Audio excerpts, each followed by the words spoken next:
जय हिंद दोस्तों। आज का वीडियो कि आखिर आपकी वन रैंक वन पेंशन और पे कमीशन के तहत किस तरह आपकी पेंशन बढ़ी है, आगे आपकी कितनी बढ़ेगी, किसको इसमें फायदा हो रहा है और घाटा हो रहा है तो क्यों हो रहा है, क्या सरकार अपनी पॉलिसी के हिसाब से आपकी बढ़ा रही है। दूसरा सवाल यह है कि अभी OROP 3 में जो लोग जून 2024 तक के रिटायर्डीज हैं वो 1 जुलाई में वो शामिल किए जाएंगे। लेकिन दोस्तों कोई एक जवान या कोई एक JCO क्या कोई एक लेफ्टिनेंट या कैप्टन 1 अगस्त 2019 को रिटायर्ड हुआ है, वो OROP 2 में शामिल नहीं हुआ, अब वो OROP 3 में शामिल होगा। अब वो अगस्त 2019 से लगा करके 2020, 21, 22, 23 क्या इसका बीच का एरियर मिलेगा? क्या ऐसे बहुत सारे सवाल हैं जो आज मैं बोर्ड पे बताऊंगा।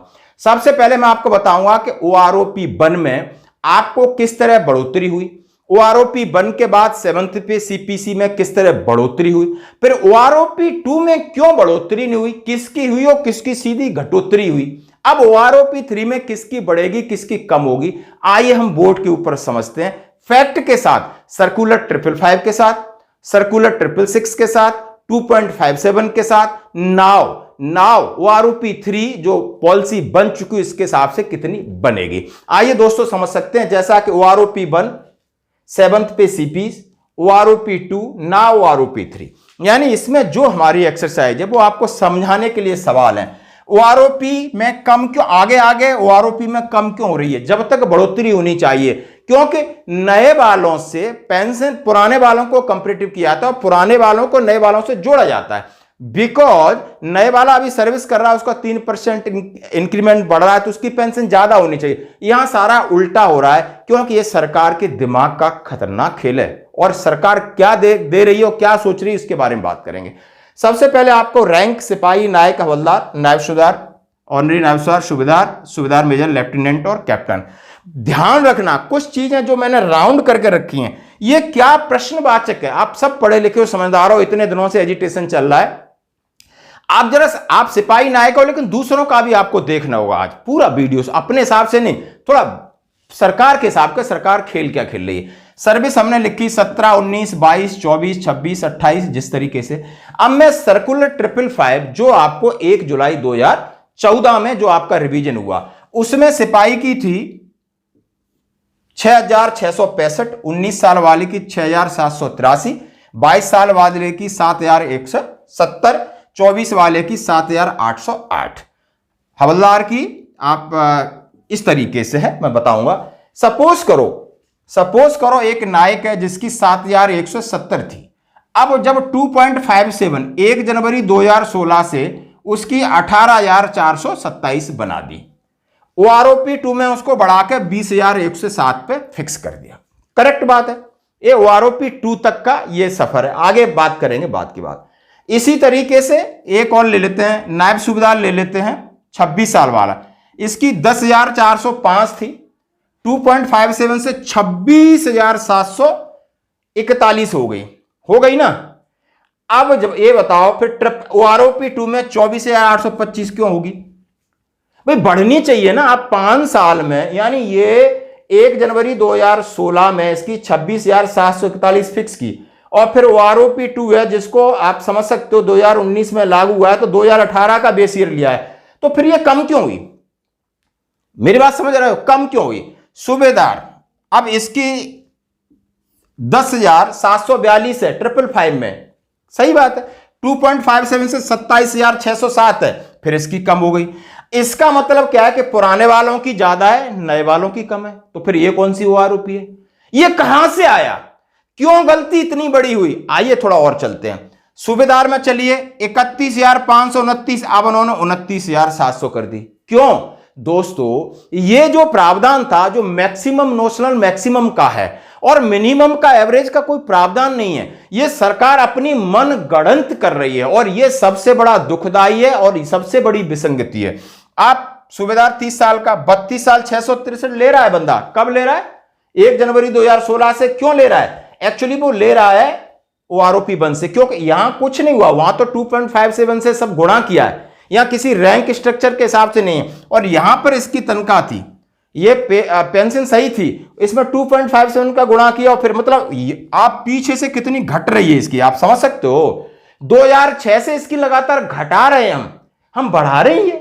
ये ओआरओपी है, ये रिवीजन है, इसको रिवीजन बोलते हैं, ये कुछ भी नहीं है दोस्तों। ये एक ऐसी चाल है जिसको ये लोग जो सेक्रेटरी सचिव बैठकर अपने आप ही गुणाबा कर रहे हैं, इसका कोई आधार नहीं, बेसलेस है। चलो और आगे बढ़ते हैं। सुबेदार में 33,526 तो 31,625 कर दिया। अब लेफ्टिनेंट की बात करते हैं जिसकी थी 16,090। अब 16,090 से 2.57 किया तो 41,351 ऑटोमेटिक आएगी, इसमें तो कोई है नहीं। लेकिन अब कितनी आ रही है उसके बाद 35,800। क्यों आ रही है कि उसका बेसिक है 56,100 और उसका आप 15,500 आप एमएसपी लगा लो, आधा कर दो, 35,800 आ रही भाई। और पुराने वाले की आ रही है 41,351। कौन सी वो आरोपी है, कौन सी वो आरोपी। लेकिन ध्यान रहे सरकार ने क्या किया, 666 में इसको 41,200 कर दिया, 35,800 नहीं किया। उन्होंने देखा अरे ये तो बड़ा हंगामा हो जाएगा भाई, और इसकी 43,700 कर दी। जब आप लेफ्टिनेंट की और कैप्टन की बढ़ा सकते थे तो आपने ये नायब सूबेदार और सूबेदार इन हवलदारों ने क्या बिगाड़ा था आपका भाई। ये फिगर आपने ले लिया कि ये तो बड़ा गड़बड़ है, 7-8 हजार का फर्क पड़ा, तो ये फिगर आपने 35,800 और 38,600 नहीं रखा, ये पुराना फिगर ले लिया। कब का ले लिया, 2014 से पिछले वालों का उठा के यहां चेप दिया। OROP2 की टेबल देख रहे हैं ना सामने। लेकिन इनने क्या गुनाह किया था, इनका कुछ बढ़ा ही नहीं, ये रो रहे हैं 1 2 3 4 5, समझ रहे। तो ये टोटली बकवास है, ये टोटल OROP के नाम पर कुछ भी नहीं है। ये सबसे बड़ी विसंगति जो सामने दिख रही है, कहीं हमने फिटमेंट फैक्टर ये वो दुनियादारी नहीं। आप इसी के ऊपर सामने बिठा के किसी से बात करो, उसके पास क्या जवाब होगा। क्या इसका मतलब रैंक स्ट्रक्चर जो ऊपर से बना है तो उसकी पेमेंट ऐसा हो सकता है किसी की कम है, किसी की ज्यादा, नायब की ज्यादा है, हवलदार की कम है, या हवलदार की ज्यादा है तो नायब सूबेदार की कम है। ये क्या मजाक है, आप समझ रहे हो मैं क्या कह रहा हूं। अब आते हम सर्कुलर 777 जो बना है। अब 777 जो बना है तो अब इसमें क्या चीज है, जैसे ये बना है 18,807 को 20,450 ठीक है, 21,075 ठीक है, 23,925 ठीक है, 24,900 ठीक है, 25,300 लगभग, चलो ठीक है मान लिया। अब हमें बताओ कि ये 27,625 किस हिसाब से आएंगे, क्योंकि 2023 में तो इतनी नायब सूबेदार की बनी नहीं, सूबेदार ले रहे हैं, सूबेदार की बन रही है, जितने सूबेदार रिटायर्ड आ रहे हैं उनका जो मैं एवरेज देख रहा हूं तो ये आपको संकेत दे रहा है कि फिर कुछ न कुछ बहुत बड़ा घोटाला गड़बड़ हो सकती है। जो टेबलें बनाई हैं उन्होंने तो एक फॉर्मूला, एक्चुअली यही होना चाहिए था, लेकिन सरकार क्या करी। आप देखो 27,625 है, अब ये 24 से इतना जंप करेगा 28,450 है, ये 27,607 से 28,450, और ये तो कम है।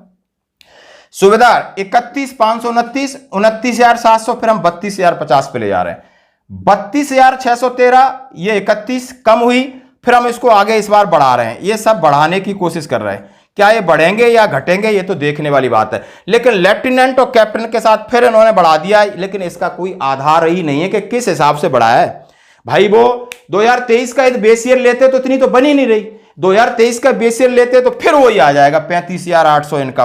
अभी सारे कल से इतने फोन करते हैं, फिर बोलते हैं अरे साहब पुराने वालों की तो ज्यादा है, मेरी तो कम है। हजारों कॉल आते हैं।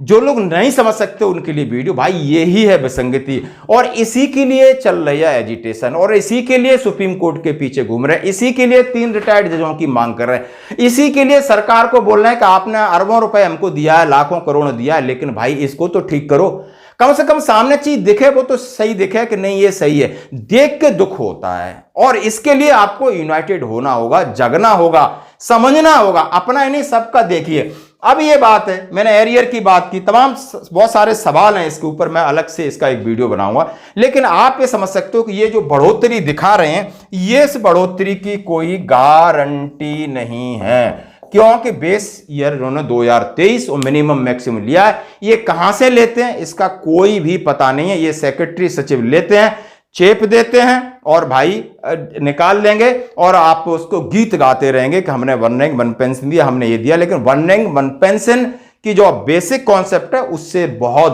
दूर है, ये दूर है, ये मनमानी है भाई। बिल्कुल आपकी क्या राय है जरूर